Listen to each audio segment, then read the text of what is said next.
ಅಲೆಮಾರಿಗಳು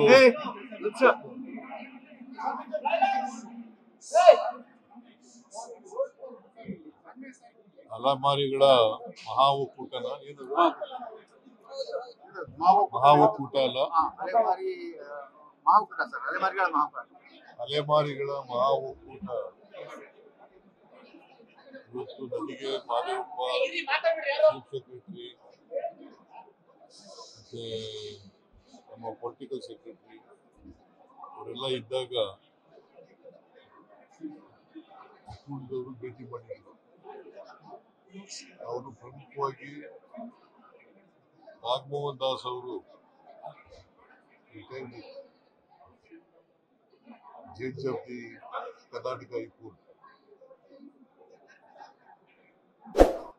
ಅವರು ನಮಗೆ 1% ಮೀಸಲಾತಿಯನ್ನು ಕೊಟ್ಟಿದ್ರು. ಈಗ ಸಿ ಗ್ರೂಪ್ ನಲ್ಲಿ ಸೇರ್ಕೊಂಡಿದ್ದೀವಿ. ನಮಗೆ ಪ್ರತ್ಯೇಕವಾಗಿ 1% ಮೀಸಲಾತಿಯನ್ನು ಕೊಡಬೇಕು ಅಂತ ವಾದ ಮಂಡಿಸಿದ್ದಾರೆ. ಆಮೇಲೆ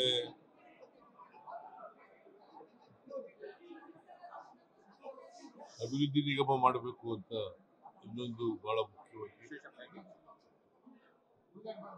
ಮೂರನೇದು ಎಕನಾಮಿಕ್ ಪ್ಯಾಕೇಜಸ್ ನ ಅನೌನ್ಸ್ ಮಾಡಬೇಕು ಅಂತ ಹೇಳಿದ್ದಾರೆ. ಆಮೇಲೆ ನಾನು ಅವರಿಗೆ ರಿಕ್ವೆಸ್ಟ್ ಮಾಡಿದ್ದೀನಿ, ನೋಡಪ್ಪ ನಾವು ಸಾಮಾಜಿಕ ನ್ಯಾಯದ ಪರ ಇರತಕ್ಕಂಥವ್ರು, ನಿಮಗೆ 1% ಕೊಡ್ಲಿಕ್ಕೆ ಯಾವ ತರ ಮಾಡಬೇಕು ಅನ್ನೋದ್ರ ಬಗ್ಗೆ ಲಾ ಡಿಪಾರ್ಟ್ಮೆಂಟ್ನವ್ರ ಜೊತೆಯಲ್ಲಿ ಮತ್ತೆ ತಜ್ಞರ ಜೊತೆಯಲ್ಲಿ ಮಾತಾಡಿ ತೀರ್ಮಾನ ಮಾಡ್ತೀವಿ, ನಮ್ಮ ಮೇಲೆ ವಿಶ್ವಾಸ ಇಡಿ ಅಂತ ಹೇಳಿದ್ವಿ.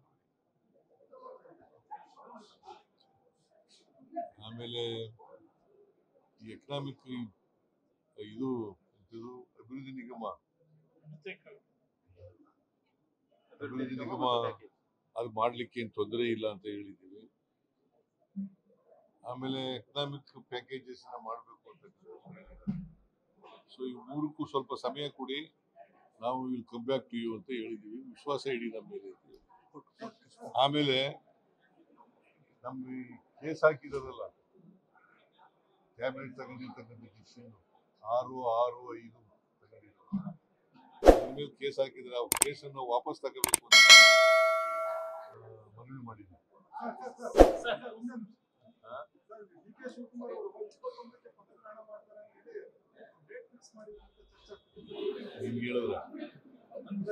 ಹೇಳಿದ್ರೇನೆ